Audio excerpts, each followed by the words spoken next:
El Señor esté con ustedes. Y con tu espíritu. Proclamación de la buena nueva de nuestro Señor Jesucristo, según San Lucas. Gloria a ti, Señor. En aquel tiempo entró Jesús en un poblado y una mujer llamada Marta lo recibió en su casa. Ella tenía una hermana llamada María, la cual se sentó a los pies de Jesús y se puso a escuchar su palabra.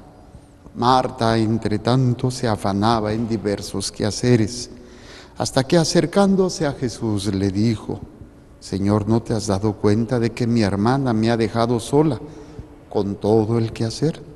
Dile que me ayude. El Señor le respondió: Marta, Marta, muchas cosas te preocupan y te inquietan, siendo así que una sola es necesaria. María escogió la mejor parte y nadie se la quitará.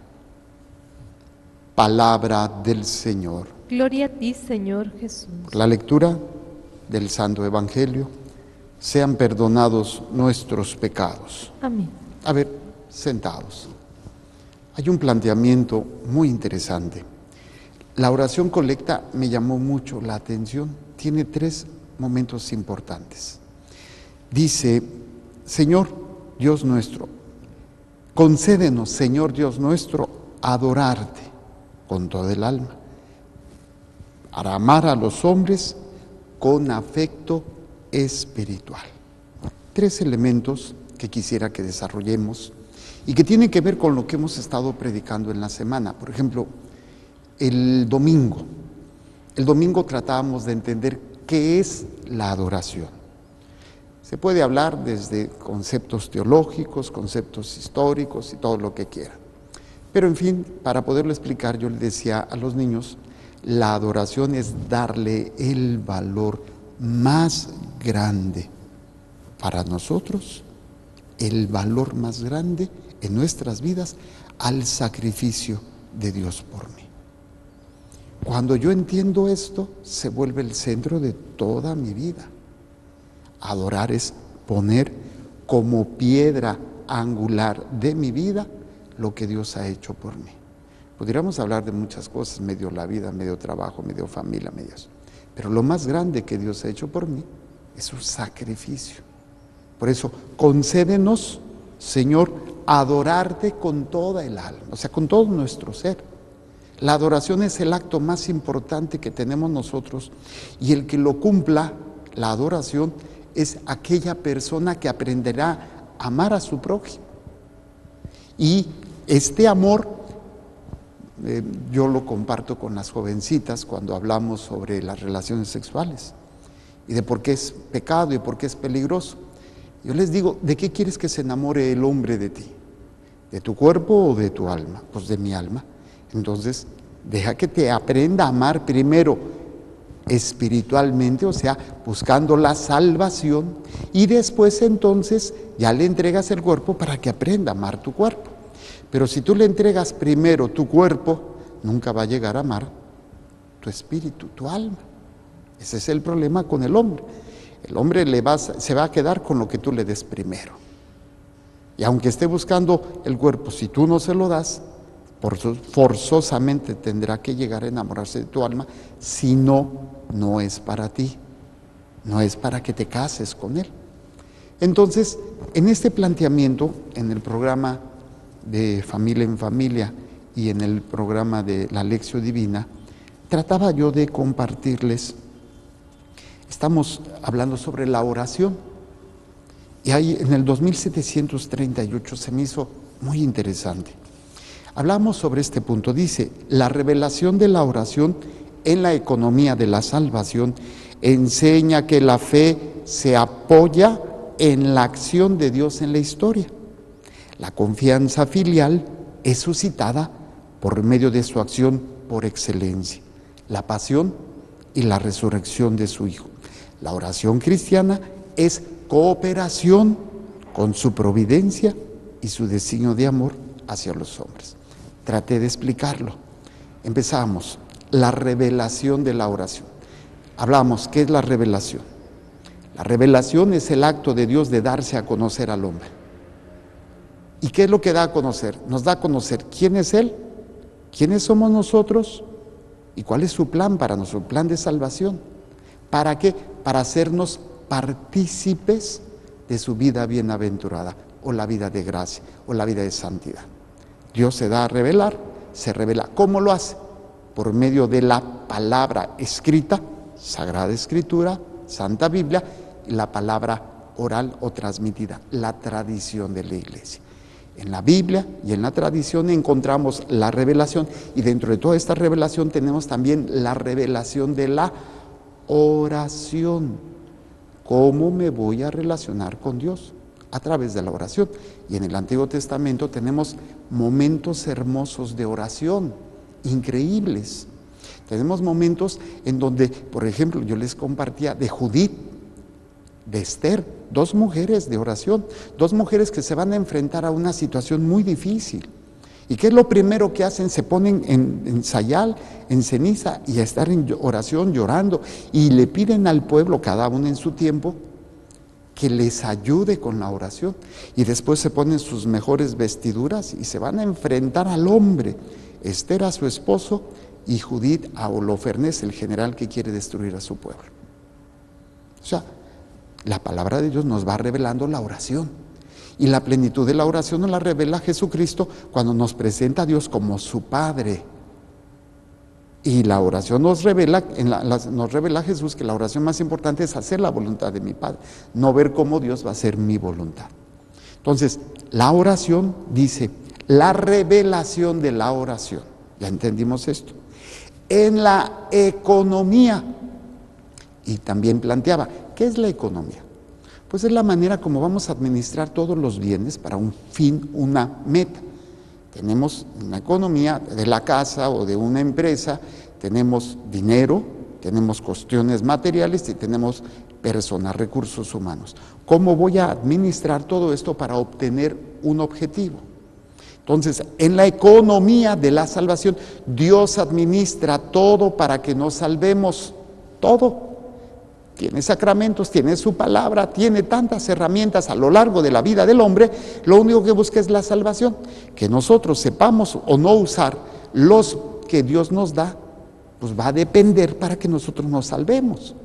Pero Dios nos da todo para la salvación. Te dio una casa, te dio un trabajo, te dio comida para tu salvación. Entonces, la revelación de la oración en la economía, o sea, en la administración de Dios para nuestra salvación, en la administración de Dios a lo largo de mi historia y a lo largo de la historia del hombre, en la salvación de mi alma, nos enseña, o sea, todo esto, la revelación de la oración en la economía de la salvación, nos enseña que la fe, y decíamos, al final de cuentas, ¿qué es la fe?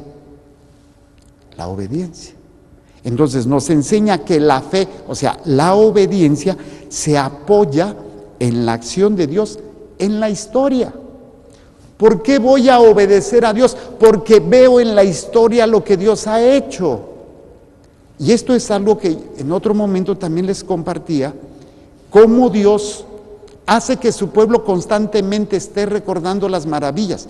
Y esto yo le llamo memoria de salvación. El pueblo judío constantemente en profetas, salmos, cómo Dios nos sacó de Egipto con mano poderosa y brazo extendido, venció al faraón, hizo que pasáramos por el Mar Rojo. Salmos constantemente, profetas constantemente, están recordando esto. Moisés en la ley dice, y es que tienes que decirle a tus hijos cómo Dios nos sacó con brazo poderoso, y tienes que estarlo recitando. Esto es memoria. Entonces, ¿por qué voy a confiar en alguien? Porque tiene una historia. Cuando hay un médico que tiene historia de ser bueno, oye, pues yo voy a confiar en él. Si hay un mecánico, porque tiene una historia, la historia respalda.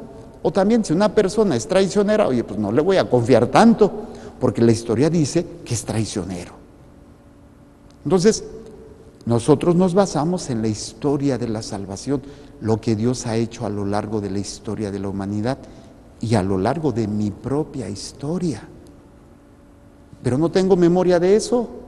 Tengo memoria de otras cosas, pero no de las maravillas. Entonces dice, La revelación de la oración en la economía de la salvación enseña que la fe se apoya en la acción de Dios en la historia. ¿Tú te apoyas para creer en lo que Dios ha hecho en la historia? Pocos lo hacen. Y ese es el problema. Ahora, dice más adelante, la confianza filial. Filial viene de padre a hijo. Si yo veo que mi papá constantemente está conmigo, que me protege, que me ama, que me ha dado, pues yo voy a tener confianza en mi papá. Como yo les compartía, cuando yo era niño, estábamos en las albercas, mi hermano me dijo aviéntate, mi mamá dijo aviéntate, y no me acuerdo quién más, y yo no me aventé. Mi papá me dijo aviéntate, me dio seguridad y me aventé. Confianza filial, pero dice, para que se dé esta confianza filial, tienes que apoyarte en la acción por excelencia de Dios por nosotros. ¿Cuál es la acción por la cual yo tengo que confiar como hijo? Que Dios sacrificó a su Hijo. Pasión, muerte y resurrección. Y esto es lo que celebro en la misa. Por eso la misa es el tesoro más grande. Y desgraciadamente nos acostumbramos, porque puedo ir misa a las 6, a las 12, a las 7 y a las 11. Y muchas veces las personas, sacristanes, frailes, seminaristas, sacerdotes, monjitas, nos acostumbramos y perdemos esta conciencia, perdemos esta riqueza. Por eso cuando dice, la confianza filial es suscitada por medio de su acción por excelencia. Dios sacrificó a su Hijo por mí. Esta es la piedra angular, lo meditamos el domingo, esta es la piedra angular que desecharon los constructores, pero que tú tienes que poner. Dios sacrificó a su Hijo por mí en base a esto. Esto es lo más valioso que yo tengo, o debería de ser, como católico. Dios sacrificó a su Hijo por mí, es lo más valioso. Y ahí es cuando empiezo a adorar a Dios. Solamente aquel que pone como lo más valioso el sacrificio de Dios en su Hijo por nosotros es el que adora a Dios. Y en esta adoración entonces empiezo a servir, en esta adoración empiezo a hacer otras cosas, porque aprendo a adorar a Dios. Pero cuando mi adoración es solamente algo externo, algo donde me siento bien, que me gusta, que esto, que el otro, pues no estoy funcionando, no estoy haciendo las cosas correctamente, me estoy haciendo tarugo, desgraciadamente. Entonces, la confianza filial, ya entendimos qué es suscitada, o sea, surge, emerge esta confianza de nosotros a Dios como nuestro Padre, por la acción que Él hizo por excelencia, la pasión, muerte y resurrección de su Hijo, por mí. Si tú no aprendes a confiar en Dios, en esto, no eres católico. ¿Cuál es la esencia del catolicismo? ¿Qué es lo que es lo más importante de todo el catolicismo? No, pues uno va a decir, no, pues que los sacramentos, el espíritu de oración, no es cierto. Lo más grande es saber que Dios me ama. Eso es lo más grande. Esa es la esencia. Si yo no descubro este amor de Dios por mí, no soy nada. No soy nada. Lo más grande es saber que Dios me ama. Y en base a esto, lo pongo como el valor más importante de mi vida. Y en base a esto construyo todo, sostengo todo y enfrento todo. Porque Dios es el centro, es lo más sagrado y lo vivo en cada misa. Pero desgraciadamente no lo entiendo, no lo asimilo y no lo hago. Y luego dice, la oración cristiana es cooperación con su providencia. ¿Para qué oro? Para cooperar con Dios en su salvación. Pero si yo oro para pedir nada más, sin saber que lo que estoy pidiendo, si va de acuerdo con la providencia de Dios para la salvación, pero yo pido porque necesito, porque quiero, pero no para cooperar en la obra de Dios. Hago lo que yo quiero. Y es cuando dice, la oración cristiana es cooperación con su providencia. Tenemos una oración que decimos, que la divina providencia se extienda en cada instante y momento para que nunca nos falte casa, vestido y sustento. Y a la hora de la muerte, es santísimo. ¿Para qué me da casa, vestido y sustento? Para colaborar en la salvación. Pero cuando todo lo que Dios me da no lo utilizo para la salvación, entonces ¿qué estoy haciendo? No estoy trabajando para Dios. No estoy entendiendo que todo lo que Dios me da en su providencia es para mi salvación y la salvación de los demás. Por eso dice, la oración cristiana es cooperación con su providencia y su designio de amor hacia los hombres. Ahora, en otro momento yo les compartía, ¿cuáles son los pasos de la oración? Son 8. ¿Para qué oro? Aquí lo descubrimos en el catecismo, para colaborar. ¿Cómo voy a colaborar? Son 8 pasos. Primer paso, Dios habla. Segundo paso, yo escucho. Tercer paso, yo me convierto. ¿Qué quiere decir? Que yo voy por un camino y alguien me habla, oh, Padre Jorge, volteo, cambié de dirección. Entonces yo escucho lo que Dios me dice y tengo que cambiar de dirección. Entonces alguien me dice, Padre Jorge, ¿qué pasó? Venga. Cuarto paso, yo obedezco. Yo obedezco. La obediencia aquí es motivacional. La obediencia aquí es me conviene. La obediencia es algo bonito, me gusta, ahí sí vamos a hacerlo. Esta obediencia está bien. Pero cuando la obediencia que ya empiezo a hacer implica sufrimiento, dolor, renuncia, sacrificio, ya rezongo. ¿Por qué? Que es el quinto paso. Dios habla, yo escucho, yo me convierto, yo obedezco, yo rezongo, yo cuestiono.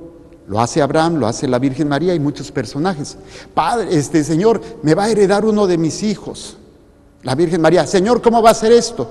Si yo no conozco varón. Entonces, cuando yo rezongo y hago algo, o me piden algo en esta obediencia que no me gusta, que implica renuncias, entonces viene el sexto paso de la oración. Yo me someto. Someterse es estar bajo la protección y saber que aunque estoy haciendo algo que no me gusta, que me duele, yo confío. Por eso es confianza filial. Hijo, te tengo que inyectar. No, mamá, pero es por tu bien. Está bien, mamá. Confianza filial. Entonces, yo me someto. Y ya que me someto, entonces empiezo ya verdaderamente, más plenamente, a servir a la obra de Dios. Desde la oración estoy hablando, Sirvo. Y de tanto servir, aprendo a buscar la divina voluntad. Octavo paso. Me uno en la divina voluntad. Quiero lo que Dios quiere. ¿Cuáles son los 8 pasos? Dios habla, yo escucho, yo me convierto, yo obedezco, yo rezongo, yo me someto, yo sirvo y yo me uno en la divina voluntad, que es lo que nos decía el Catecismo de la Iglesia Católica en este número al final del 2738. La oración cristiana es cooperación con su providencia y su designio de amor hacia los hombres. Entonces, nos dice la oración colecta, concédenos, Señor Dios nuestro, adorarte con toda el alma y amar a los hombres con afecto espiritual. Y cuesta trabajo, lo vemos en Jonás. Jonás que se rebela y no quiere obedecer, se va y se esconde, lo veíamos en días anteriores, y se va en un barco, se está hundiendo porque Jonás no quiso obedecer. Les dice, tírenme, se lo traga una ballena, está 3 días y lo vomita. Y entonces es cuando se da esto.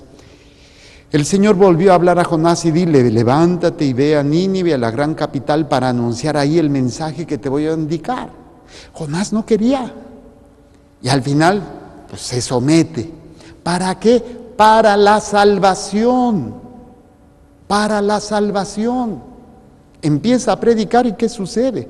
La noticia del rey llega al rey de Nínive, se levantó de su trono, se quitó su manto, se vistió de sayal, se sentó sobre ceniza y en nombre suyo y de sus ministros mandó proclamar en Nínive el siguiente decreto: hombres, animales, vacas, ovejas, no prueben bocado, no pasten ni beban, que todos se vistan de sayal e invoquen con fervor a Dios, y que cada uno se arrepienta de su mala vida y deje de cometer injusticias. Quizás Dios se arrepiente y nos perdone. Cuando Dios vio sus obras y cómo se convertían de su mala vida, cambió de parecer y no les mandó el castigo que había determinado imponer. Y todavía Jonás se va a enojar con Dios. Ya ves, Señor, y los ve se pone así en primera fila. Eso lo vamos a ver mañana.